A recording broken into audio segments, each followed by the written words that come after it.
रजत, नमन और एल्बर्ट अपनी photography trip पे जंगल की ओर निकले। डाक बंगलो के रूम की बुकिंग वो पहले से करवा चुके थे। वहां सारा सामान रखकर नहा धोकर तीनों घने जंगल की ओर चले गए, जहां से लौटते वक्त देर शाम हो चुकी थी। इसी बीच रजत ने कहा, चलो भाइयों, तुम्हें कुछ ऐसा दिखाता हूं जो तुम्हें जिंदगी भर याद रहेगा।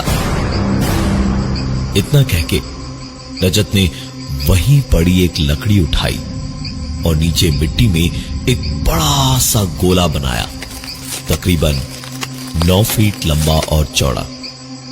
उस गोले के अंदर अब रजत ने एक 5 कोने वाला सितारा बनाया और उसके बीचों बीच बैठकर उसने कहा, अब देखना मजा, शैतान को बुलाऊंगा मैं। रजत की ऐसी बातें सुनकर नमन और एल्बर्ट पहले तो अपनी हंसी नहीं रोक पा रहे थे, लेकिन फिर रजत ने अपने हाथ ऊपर आसमान की ओर उठाए और अजीब सा कुछ बड़बड़ाने लगा।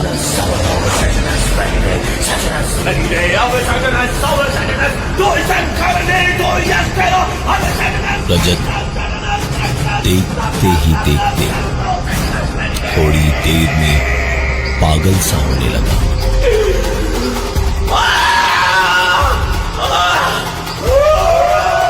आंखें उसकी उलटने लगी, जैसे बेहोशी सी छाने लगी थी रजत पे। और तभी अचानक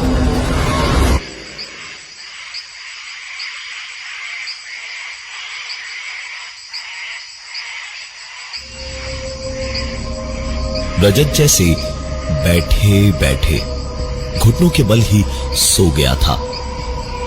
सर और कंधे उसके झुक गए थे। उसकी आवाज भी बदल गई थी और हल्की दबी हुई आवाज में रजत इस वक्त किसी गुस्सैल जानवर की तरह गुर्रा रहा था।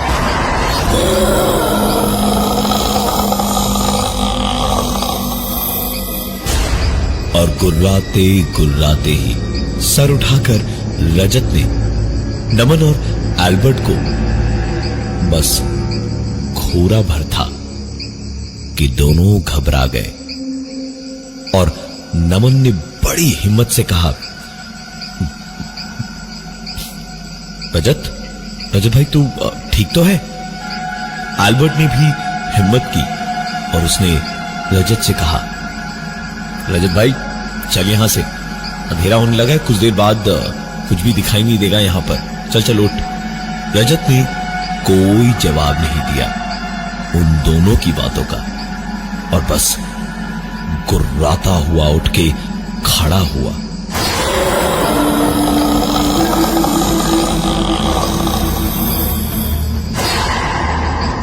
और दोनों की ओर एक एक करके देखा और गुर्राता रहा।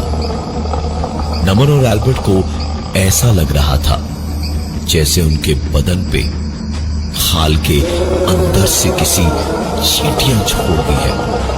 घबराहट इतनी थी कि अभी इसी तरह 2 मिनट और खड़े रहना पड़ा तो वहीं बेहोश हो जाते शायद।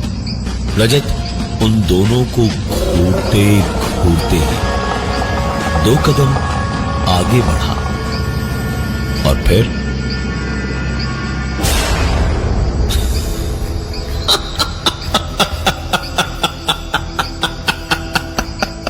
अबे तुम दोनों कितने फट्टू हो यार।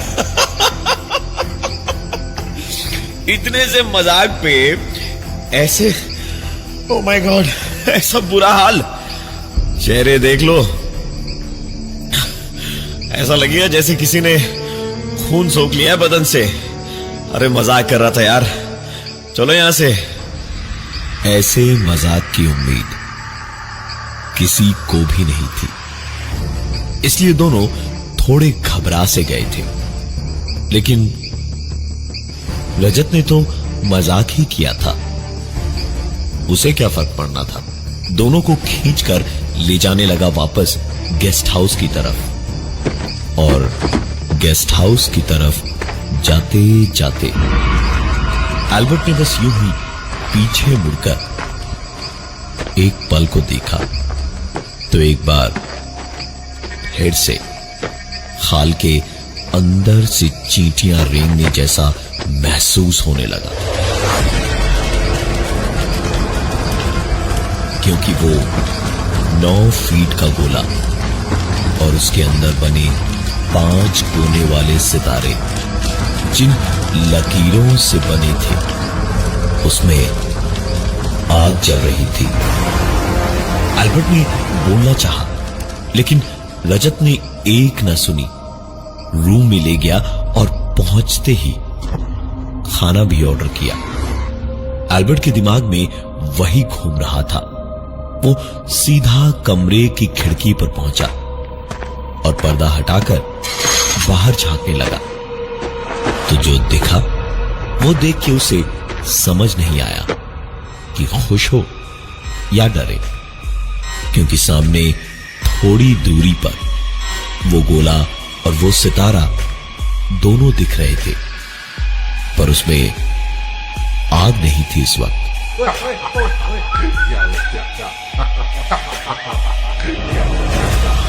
आवाज सुन के एल्बर्ट पलटा तो देखा नमन एक कोने में डरा हुआ खड़ा था और पलंग पे रजत जंगल की तरह ही गुर्रा रहा था।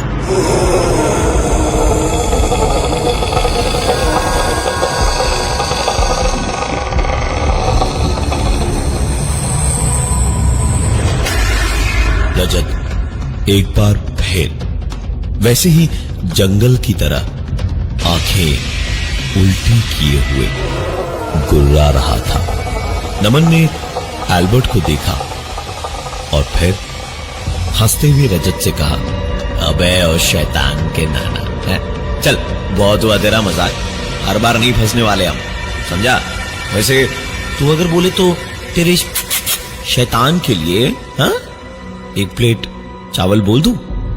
रजत ने बैठे बैठे ही हाथों से नमन को करीब बुलाया और नमन भी हंसता हुआ जब पहुंचा तब रजत ने एक झटके से उसका कॉलर पकड़ा और करीब खींचकर किसी अलग ही आवाज में उल्टी हुई आंखों से देखता हुआ बोला, मुझे मजाक पसंद नहीं है, समझा तो।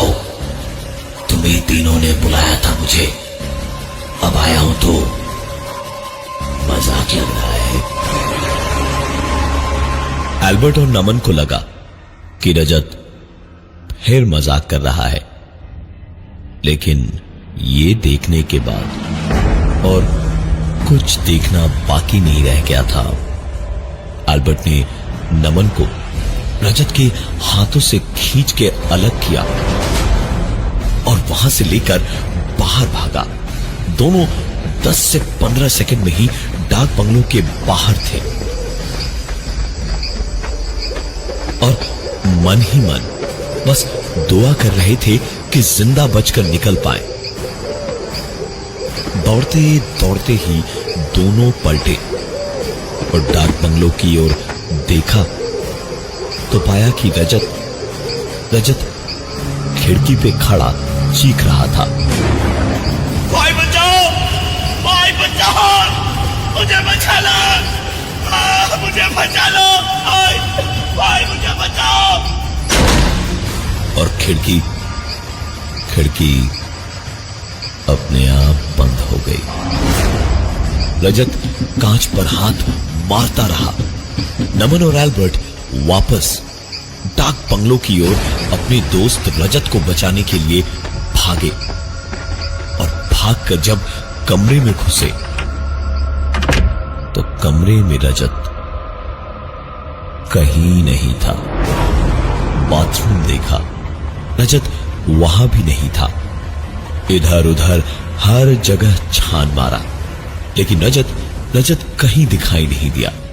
नमन और एल्बर्ट वहां से बाहर भागे और बाहर निकलते ही अंधेरे में कुछ ही दूरी पर जहां रजत ने वो गोला बनाया था, वहीं दूर से बैठा हुआ दिखाई दिया। नमन और एल्बर्ट की जान में जान आई रजत को सही सलामत देख के, और दोनों उसकी ओर दौड़े। लेकिन पास पहुंचने के बाद उन्होंने देखा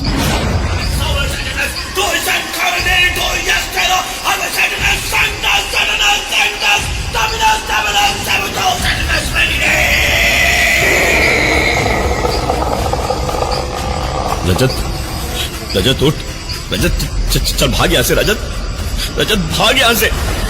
नमन डरे डरे ये सब बोलता रहा, लेकिन रजत हिला तक नहीं। उसकी आंखों की पुतलियां ऊपर चढ़ चुकी थी, हाथ ऊपर आसमान की ओर थे, और आवाज जो सुनाई दे रही थी वो उसकी अपनी तो क्या, किसी भी इंसान की नहीं लग रही थी। रजत का हाल देखकर एल्बर्ट ने गले से अपना क्रॉस निकाला और रजत के माथे पर रख दिया, और क्रॉस रखते ही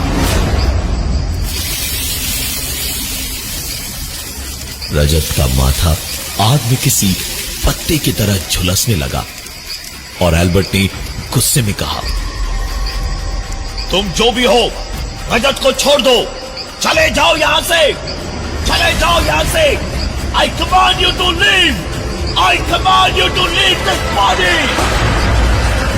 रजत चीखा और एक जोरदार धक्का मार के एल्बर्ट को दूर फेंक दिया।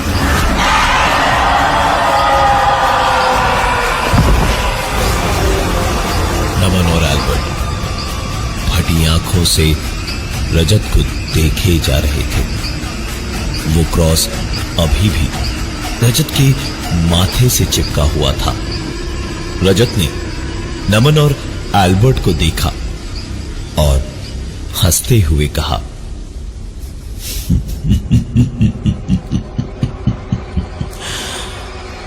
ऐसे नहीं जाऊंगा मैं, समझे? इतनी आसानी से नहीं।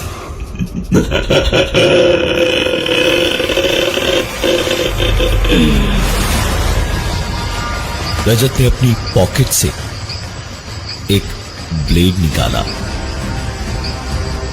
एक बार नमन और एक बार एल्बर्ट को देखते हुए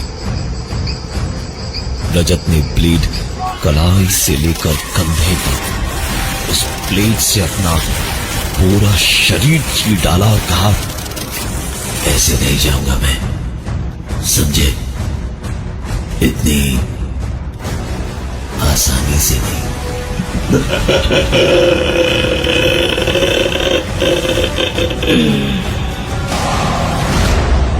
देखते ही देखते एल्बर्ट और नमन के सामने रजत बेहोश हो गया।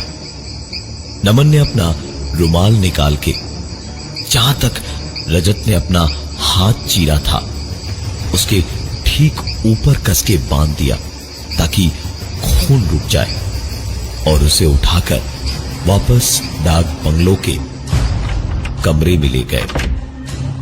कमरे में वापस पहुंचकर नमन ने रजत का बैग खोला तो उसमें से एक किताब निकली जिसमें रजत के बनाए गोले और उसमें 5 कोने वाले सितारे से शैतान को बुलाने का तरीका लिखा था, और उसी किताब में शैतान को वापस भेजने का तरीका भी लिखा था। इसके लिए उन्हें चाहिए था थोड़ा मोम और एक आईना। आईना तो कमरे में था, उसे निकाल के नमन ने जमीन पर रखा। जंगल में जरूरत पड़ेगी यही सोचकर वो कैंडल का पैकेट भी लाया था जो काम आ ही गया। मोमबत्तियां निकाल के पहले तो उन्हें पिघलाया और फिर उनके 3 गोले बनाकर नमन ने अपना, रजत और एल्बर्ट का नाम उन पे लिखकर उस आईने के चारों ओर रख दिए और फिर जो भी उस किताब में लिखा था उसे धीमी धीमी आवाज में पढ़ना शुरू किया। और फिर एल्बर्ट ने रजत का नाम जिस मोम के टुकड़े पर लिखा था उसे उठाकर आईने के बीचों बीच चिपका दिया और अब किताब की लिखावट जोर जोर से पढ़ने लगा।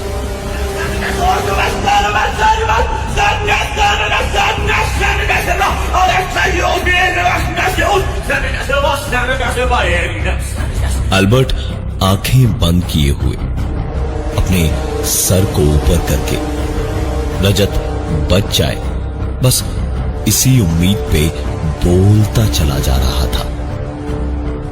इस बीच नमन ने देखा रजत के नाम का मोम का गोला अपनी जगह से हिलना शुरू हुआ और तीर की तरह पूरे आईने में घूम कर रुक गया, जैसे किसी ने कुछ लिखा हो।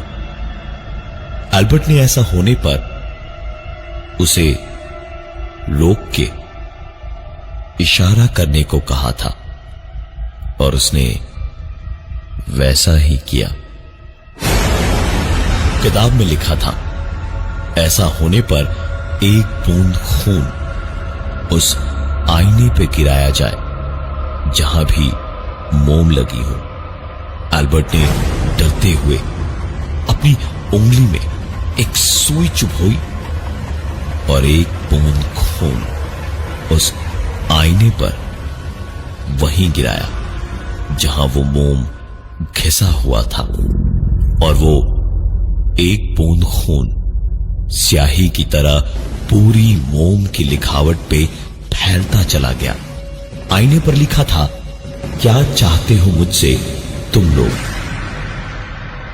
एल्बर्ट ने पढ़ते ही कहा, छोड़ दो हमारे दोस्त को छोड़ दो और चले जाओ यहां से। एल्बर्ट के इतना कहते ही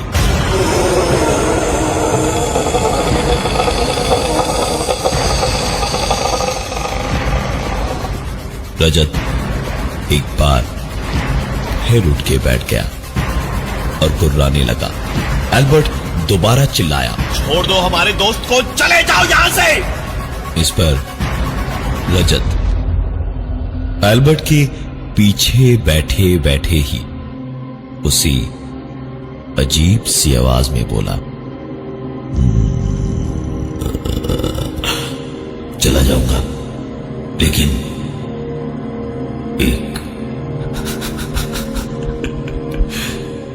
एक शर्त है मेरी। उसका इतना कहना था कि नमन और एल्बर्ट दोनों बोल पड़े, जो भी हो हमें सब मंजूर है, बस रजत को छोड़ दो, उसे जाने दो। उनके इतना कहते ही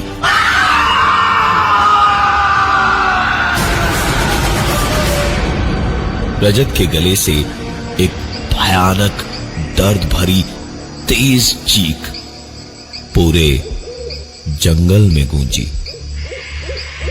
और फिर रजत बेहोशी से जागते हुए बोला, अरे तुम दोनों इतने परेशान क्यों लग रहे हो? अच्छा, तो मतलब अब ऐसे आईना वाइना सजा के मुझे डराने की कोशिश हो रही है, हाँ? रात भर इतना कुछ हुआ था, अब बस 1 घंटा ही बचा था उजाला होने में। रजत कमजोरी की वजह से वापस सो चुका था और नमन और एल्बर्ट उजाला होने का इंतजार कर रहे थे ताकि तुरंत वहां से निकल पाए, और उन्होंने वैसा ही किया भी। उजाला होते ही नमन ने कहा, चल अल्बर्ट, तू चेकआउट कर ले, मैं गाड़ी स्टार्ट करके रजत को लेकर बस आता ही हूं। अल्बर्ट भी तुरंत उठकर गाड़ी स्टार्ट करने दौड़ा। इधर नमन ने रजत को उठाया, पानी की बोतल बैग में भरी और बैग्स और रजत को लेकर गाड़ी में पहुंच के बैठा। अल्बर्ट ने गाड़ी स्टार्ट की और बहुत तेज चलाने लगा। गाड़ी कुछ आगे पहुंची ही थी कि अल्बर्ट ने रियर व्यू में पीछे डाक बंगलों की ओर देखा, और देखते ही गाड़ी रोक दी, क्योंकि रियर व्यू मिरर में अल्बर्ट खुद को देख पा रहा था, हाथ हिलाकर अलविदा कहते हुए। अल्बर्ट ने गाड़ी से नीचे उतरकर बाहर निकल के देखा, पीछे वहां कोई नहीं था। अपना वहम मानते हुए उसने गाड़ी स्टार्ट की और सीधे शहर की ओर गाड़ी स्पीड में दौड़ाने लगा। जब फोन उठाया तो डाक बंगलों से था।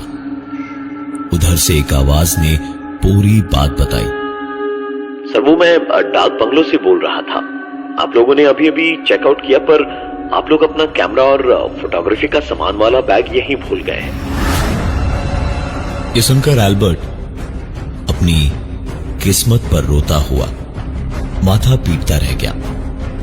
कैमरा और उन तीनों के फोटोग्राफी के पूरे सामान के बैग की कीमत तकरीबन 3 से 4 लाख रुपए रही होगी। अल्बर्ट ने तुरंत गाड़ी घुमाई और वापस डाक बंगलो पहुंच के गाड़ी के इंजन को बंद किए बिना ही गाड़ी खड़ी की और नमन से कहा, मैं 2 मिनट में आ रहा हूं, तू रजत के साथ में यहीं गाड़ी में रुक। अल्बर्ट इतना कह के धंधनाता हुआ अंदर चला गया बैग लेने।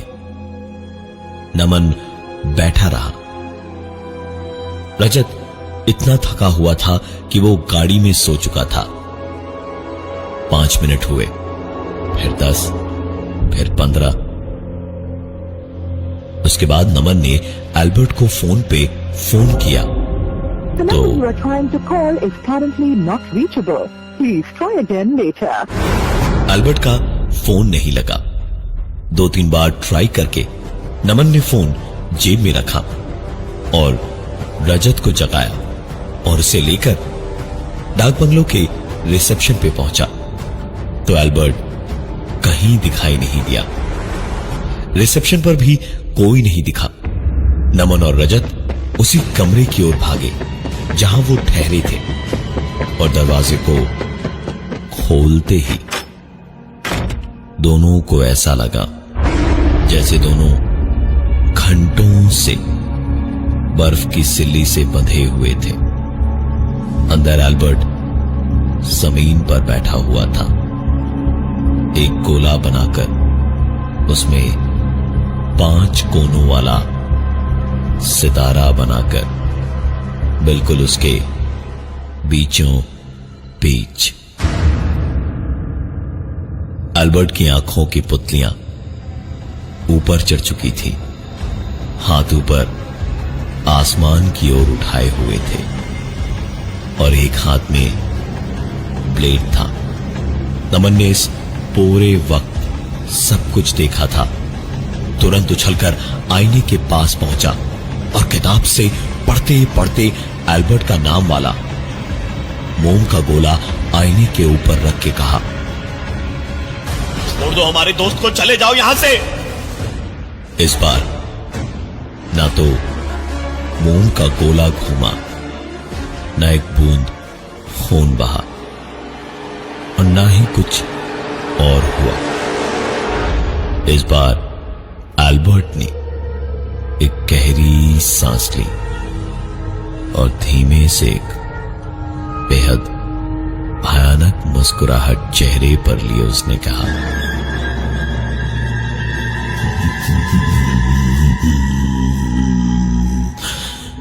चला जाऊंगा, लेकिन एक शर्त है मेरी।